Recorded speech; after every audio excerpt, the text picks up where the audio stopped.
Hello అండి, నేను లతా సింగిరెడ్డి. మొగుళ్ళకి మూడవ సంవత్సరంగా 2025 చెప్పుకోవచ్చా? లేదు, పిల్లలకు తల్లులు పాడగడుతున్న సంవత్సరంగా 2025 చెప్పుకోవచ్చా?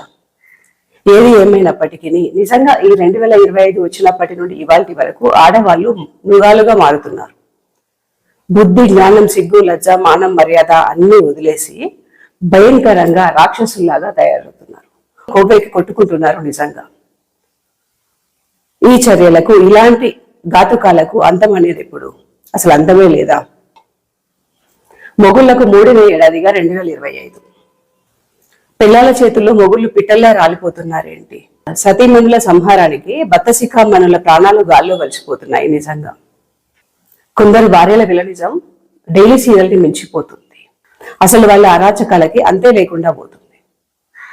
విడిపోవడానికి విడాకులు చట్టాలు ఉన్నప్పటికీ నచ్చిన వాడిని పెళ్లి చేసుకోవడానికి వేద మంత్రాలు, పెళ్లిపీటలు లాంటి తంతున్నా అవన్నీ వదిలేసి మూడుములు పడంగానే పెళ్లిమీటల అంతు చూసే ఈ దారుణాలేంటి? నిజంగా పెళ్లిపీటల నుంచే మర్డర్కు ప్లాన్ చేస్తుంది ఒక అమ్మాయి.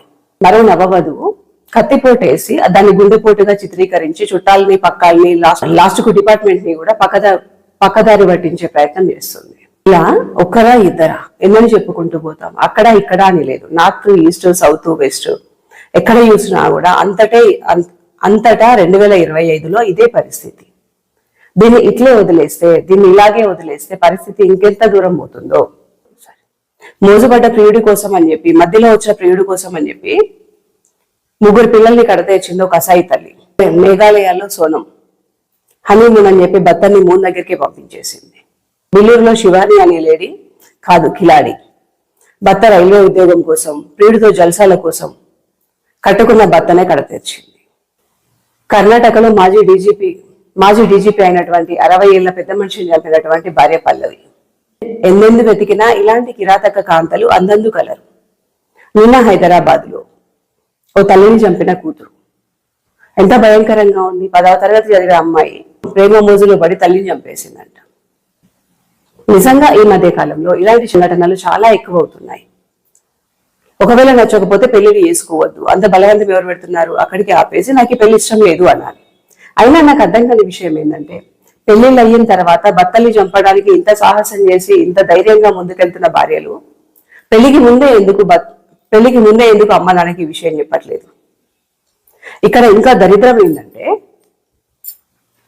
వాళ్ళు సుఫారీ ఇచ్చి మరి భర్తలు చంపిస్తున్నారు. ఆ సుఫారీ ఎక్కడిది అంటే భర్త దగ్గర నుండి వచ్చింది.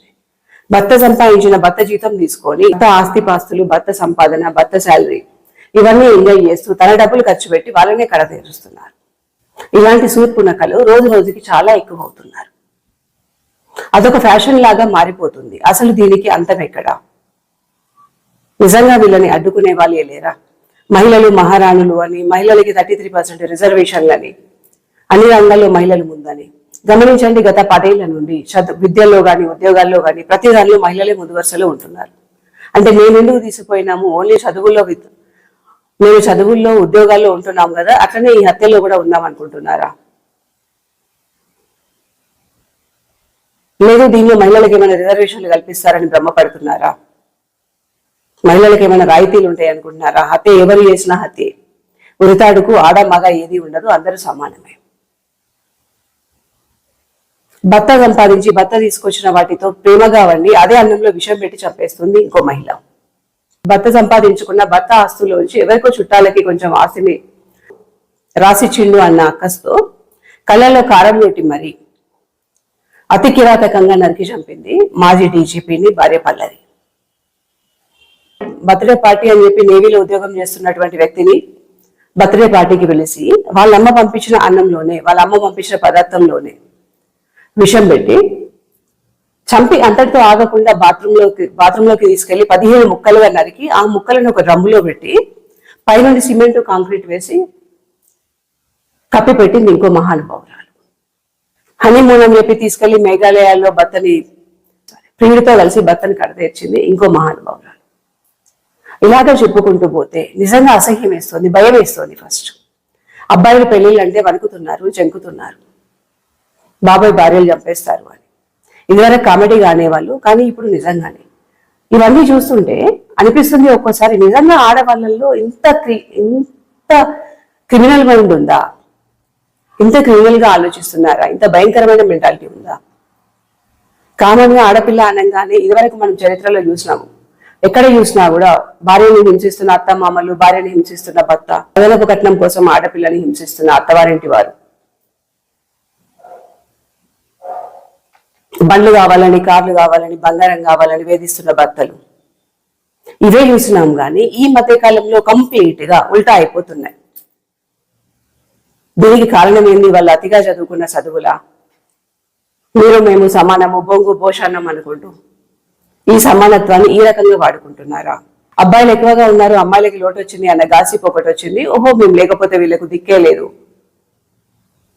ఎట్లాగో అమ్మాయిలు షార్టేజ్ ఉన్నారు కదా, ఒకడు కాకపోతే నలుగురిని వాడుకుందాం, ఎవడు పనికి వస్తే వాడు, ఎవడు ఎక్కువ సంపాదిస్తే వాడితో హ్యాపీగా ఉందాం, ఎవడు సుఖాన్ని ఇస్తే వాడితో హ్యాపీగా ఉందాం అన్న ఫీలింగ్సా? ఏది ఏమైనప్పటికీ దరిద్రంగా ఉంది వ్యవస్థ. అయితే ఇలాంటి పిల్లలను చూసి సమాజం ఏం నేర్చుకుంటుంది? ఒక మొగుడని కాదు, మొగుడంటే లెక్కలేదు, మొగుడిని చంపేస్తున్నారు, పిల్లల్ని చంపేస్తున్నారు. మొన్న ఒక తల్లి పిల్లలిద్దరిని కొబ్బరి బొండంలో కోసే కత్తితో కోసి చంపేసింది. ఇంకో తల్లి పెరగన్నంలో విషం పెట్టి చంపేసింది. ఇంకో తల్లి మహానుభావురాలు 9 నెలల పాపని ఇంట్లో వదిలేసి బయటకు లాక్ చేసుకొని పాప నోట్లో గుడ్డలు ఉక్కి టూర్ వెళ్ళొచ్చింది. 50 days తర్వాత వచ్చేటప్పటికి పాప శవమే కనిపించింది. ఇలాగా పెళ్ళామంటే విలువ తెలీదు, భర్త అంటే విలువ లేదు, భర్త అంటే రెస్పెక్ట్ లేదు, పిల్లలంటే ప్రేమ లేదు, ఎఫెక్షన్ లేదు, పేగుబంధం లేదు. ఎందుకు ఇంత భయంకరంగా తయారవుతున్నారు ఆడపిల్లలు?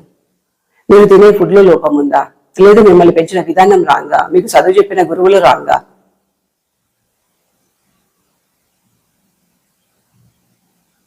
ఇలాంటి ఆడవాళ్ళని మొదటిసారి ఒక సంఘటన జరిగింది. ఆవిడ ఎవరు? రజిత. ఆవిడ దగ్గర నుండి స్టార్ట్ అయినట్టుంది పుణ్యాత్మురాలు. 3 పిల్లల్ని చంపి డ్రామాలు ఆడింది. హస్బెండ్ ని చంపుదామనుకుంది, పాప మీద తప్పించుకున్నాడు. అలాంటి ఆడలేడిని, కిలాడిని ఇమ్మీడియట్ గా ఉరి తీసి పడేస్తే ఇంకొక పిల్లని ఇలాంటి పని చేసేది కాదేమో.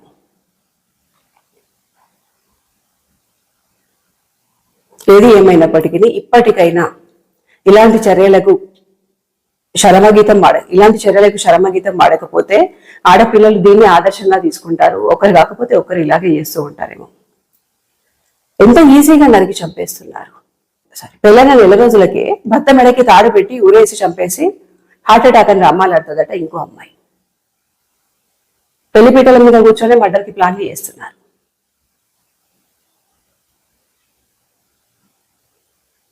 పెళ్ళైన 15 రోజులకే భర్తకి ఓవర్ డోసు వయోగ్రా టాబ్లెట్స్ ఇచ్చి చనిపోయిన తర్వాత అందరికీ నా భర్త చనిపోయిండు, అయ్యో వయోగ్రా తీసుకొని చనిపోయిండు అని దొంగ నాటకాలు ఆడి ఫైనల్ గా చుట్టాలు పక్కాలు అందరూ ఇదేంది మెడపైన ఘాట్లు ఉన్నాయి అని చూస్తే ఉరిపెట్టి చంపిందంట ఇంకో మహానుభావుడు, ఇంకో పుణ్యాత్మురాలు. వీళ్ళు అబ్బాయిలు అనుకుంటున్నారా, మొగుళ్ళు అనుకుంటున్నారా, ఇంట్లో కోళ్ళు కుక్కలు అనుకుంటున్నారా? వీళ్ళపైన టీవీ ఎఫెక్ట్ పడుతుందా, సీరియల్స్ ఎఫెక్ట్ పడుతుందా? లేదు ఇన్స్టాగ్రామ్ అది ఇది అనుకుంటూ బయటకు వస్తున్నారు కదా, సోషల్ మీడియాలో ఓవర్ గా మీరు పెట్టే పోస్టులకి ఓవర్ గా రియాక్ట్ అయ్యి మీరు చూపించేది చూస్తూ జనాలందరూ సొల్లు గారుస్తూ ఉంటే మేమే తోపులము, మేమే తురుములము అని ఫీల్ అయిపోతున్నారా? గమనించండి, ఇన్ని చర్యలు జరుగుతున్న దానిలో ఎక్కడా కూడా ఆడపిల్ల వర్కింగ్ ఉమెన్ లేదు. అందరూ భర్త కొమ్ముచాటు భార్యలే. ఆయన సొమ్ము తింటూ ఆయన్నే కడ తీరుస్తున్నారు. మీకొచ్చే ఈ ధైర్యం నిజంగా మహిళల్ని రేప్ చేస్తున్నటువంటి, అత్యాచారం చేస్తున్నటువంటి ఎదవలని చంపడంలో అలాంటి లేడీస్కి వస్తే నిజంగా సమాజం మొత్తం చాలా హ్యాపీగా ఫీల్ అయ్యేది. కట్నం కోసం వేధిస్తూ ఆడవాళ్ళని చిత్రహింసలు పెడుతున్నటువంటి, ఏమీ చేయకుండా రోజు తాగి పిల్లలని అంటున్నటువంటి భర్తలను చంపేస్తే అప్పుడు కూడా సమాజం చాలా హ్యాపీగా ఫీల్ అయ్యేది. మహిళలు మహారాణులు అనేవారు. కానీ ఒళ్ళు కొవ్వెక్కి మీ కామానికి ఎవడో అనాకారి గారితో లేసిపోవడానికి అని చెప్పి మీరు చేసుకున్న మీ భర్తలను చంపేసి రోడ్డు పాలవుతున్నారు. ఇవాళ బానే ఉంటది, రేపు బానే ఉంటది. 4 రోజులు అయ్యాక వాడి మోజు తీరిపోయిన తర్వాత నడి రోడ్డు మీద వదిలేసి వెళ్ళిపోతాడు. కుక్కలు చింపిన విస్తరలు అవుతాయి మీ జీవితాలు. అయినా ఏం సాధిస్తున్నారు? కట్టుకున్నాని చంపేస్తారు. వాడిచ్చిన డబ్బులతోనే సుపారీలు ఇస్తున్నారు. అంతా అయ్యాక జైలుకి వెళ్తారు. వాడు మీరు కలిసి చిప్పకూడి తినాలి. మిగతా జీవితం మొత్తం జైల్లోనే చిప్పకూడి తినడానికే సరిపోతుంది. ఈ జీవితాలు అవసరమా మీకు? ఇది వరకైతే మొగోడి కామానికి, మొగోడి కామ దాహానికి ఆడపిల్లలు బలయ్యారు అన్న వార్తలు చూసేవాళ్ళం. కానీ ఇప్పుడు ప్రస్తుతం 2025లో ఆడపిల్లల కామానికి, ఆడపిల్లల క్రూరత్వానికి, పిల్లల క్రూరత్వానికి బలవుతున్న మొగుళ్ళనే చూస్తున్నాం. అందుకే దీన్ని కలికాలం అన్నారు. నిజంగా ఇప్పటికైనా ఆడపిల్లల తల్లిదండ్రులు తేరుకొని మీ పిల్లల్ని మీరు జాగ్రత్తగా పెంచండి. భర్త అంటే ఏంది, వేద మంత్రాల అర్థం ఏంది, అసలు పెళ్ళంటే ఏంది, ఆ తంతంతా ఎందుకు చేస్తారు, ఆ తంతుకున్న ప్రాధాన్యం ఏంది, ఇలాంటివన్నీ చెప్పి పెళ్లిళ్ళు చేయండి. లేదంటే ఎద మీద తగులుతున్నటువంటి మంగళసూత్రాన్ని కూడా బరువు అనుకొని, భర్తే భారం అనుకొని రాత్రికి రాత్రి కడతీర్చేలా తయారవుతున్నారు. Thank you.